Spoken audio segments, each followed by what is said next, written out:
What's up, kiddos? Welcome back to another installment of Monday Morning Madness and Mayhem. Today we're talking about all about weird facts.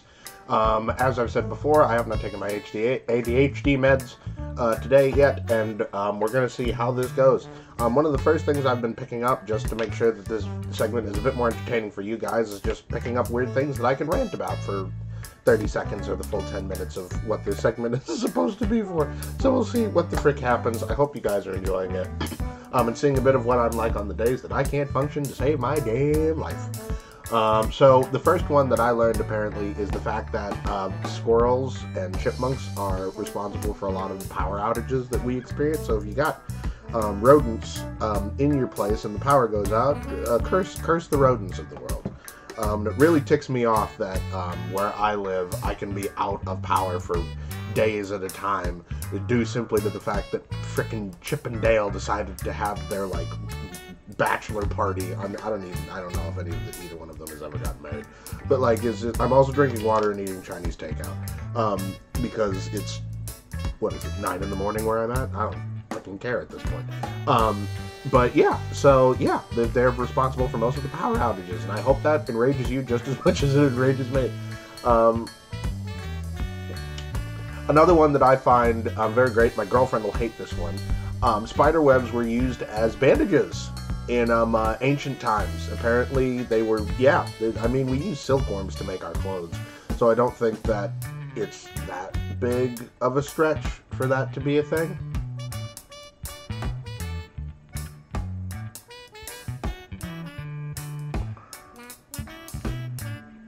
Sorry, I just had an epiphany. And I'm trying to form it so it makes sense in English when it comes out of my mouth. Just because I'm looking at my Deadpool poster up here. Spider-Man's, like, regular, like, base colors, like Deathstroke's weapons, and a really weird modification on Wolverine's superpowers. Did Marvel just need some kind of weird vigilante and couldn't think of anything new? I'm probably going to get trashed in the comments for that, being like, he's his own original character, but his 3 biggest gimmicks, I mean, except for his fourth wall breaking and his psychotic tendencies. Actually, psychotic tendencies are pretty normal with superheroes and supervillains. You got to be a little nuts to suit up and defend the world from a pack of evil people who just happen to have the weirdest assortment of abilities. That's another thing I want to discuss right now. Batman faces the scariest villains in DC, and you can fight me on that.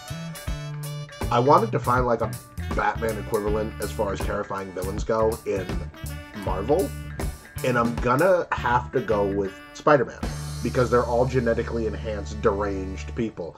I mean, with Lizard Man, Dr. Octavius, frickin' Rhino, Scorpion. I don't know how far back you guys have read comics and stuff, but Vulture, some of his villains were genuinely mentally touched people. And I just think that that's very traumatizing for a 16-year-old boy. And everybody wonders why half of the superheroes we have problems, and you get enraged on TV and comic books and everything when they make mistakes and fail you. They're supposed to be human, too. I mean, except for Superman. Superman can go fuck himself. Very other controversial statement that I'm sure that I'm going to get dragged for. But yeah, that's what that is. I'm reading my notes again from over here, because if I don't write them down, I won't remember them. Another thing that I found kind of funny, 1/4 of your bones are located in your feet. And I didn't know it goes to show just how much I paid attention in school. Because, the joke there is that I didn't. This next one weirded me out to no end. Because let's be honest right now, the happiest place on the planet is Sweden. Can I just make that very clear? Last time I checked, the minimum wage is somewhere around $20 US, which I wish that was a thing. But at the same time, I have to only guess that things are a lot more expensive in Sweden. Or they're not, and they're just an amazing country, and that's a thing. The other thing is that when a couple gets pregnant, when mommy and daddy love each other very much, and they make a baby boo, they... I don't know why I said it like that. They get a 1.5 years off each during the first, like, years of that child being on this planet. So it's either the mom stays home for a 1.5 years, and it's paid time off. Let me just make that clear. it's a year and a half for the mom and a year and a half for the dad. Or year and a half for mom 1, year and a half for mom 2, year and a half for dad 1, year and a half for dad 2, year and a half for non-binary 1, year and a half for non-binary 2. We gotta be progressive on this damn channel.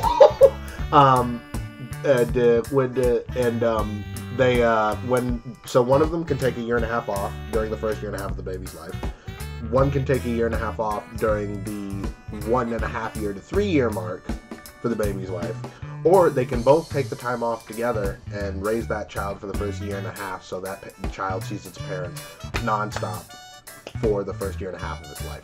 And I feel like in this day and age, there is an aspect of the fact that mom and dad sometimes don't get the full experience of watching their child grow up because one or both of them is working very, very hard to support the family and the new baby.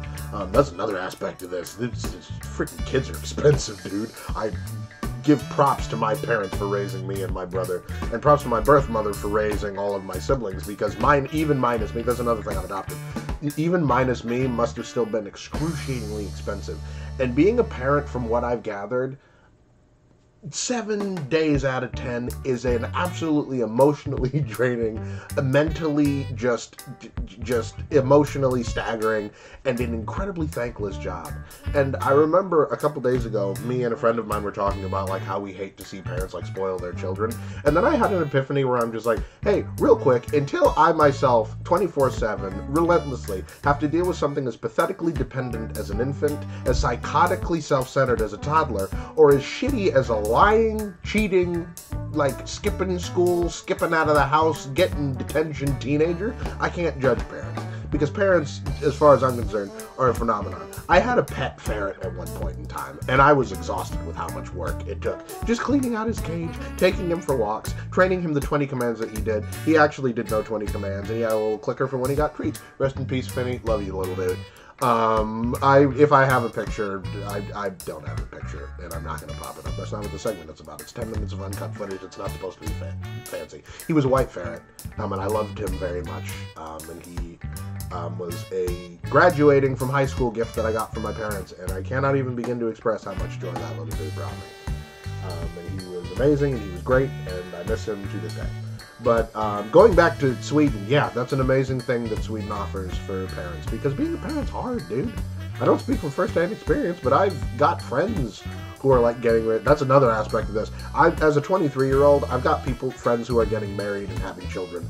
And I remember sitting down with two of my best buddies, Chris and Taylor, and genuinely looking around and going, wasn't it yesterday that we were 12 playing video games till 5 in the morning, like at each other's houses and getting high off of way too much soda and pre-processed American cheese food stuffs? And since when are we the guys who have friends who are getting married and making babies? Like, that's not a thing that happens, and it weirds me out a little bit. But yeah, there's that rant. That's the kind of content you guys are coming here for.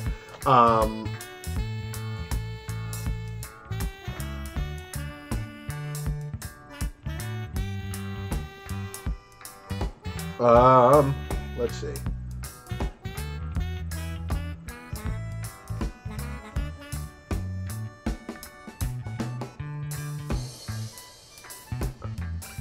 This one I just found funny. Cotton candy was invented by a dentist, apparently, which is by far one of the biggest oxymorons I've ever heard. I have had numerous cavities over the course of my life. Also, I hate going to a freaking dentist for 2 reasons. One, if you got a cavity or anything going on in there, it usually hurts to get it fixed. It's uncomfortable to just get the plaque picked off your gums. They're freaking nicking your gums and you're bleeding and shit.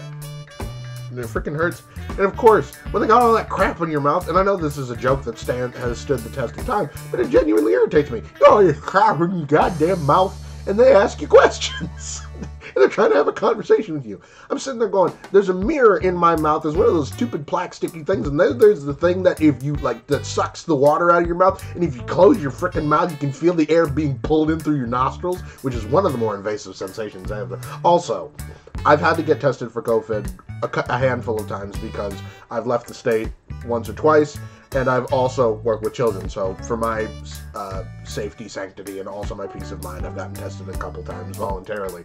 It's bad enough when the doctor jams that thing up my nose, because when I've had to do it, because obviously people are staying safe and no one should touch it but you, and you cap it off and you hand it back to the doctor and go on your merry way, and then wait a month or so to get your answers back.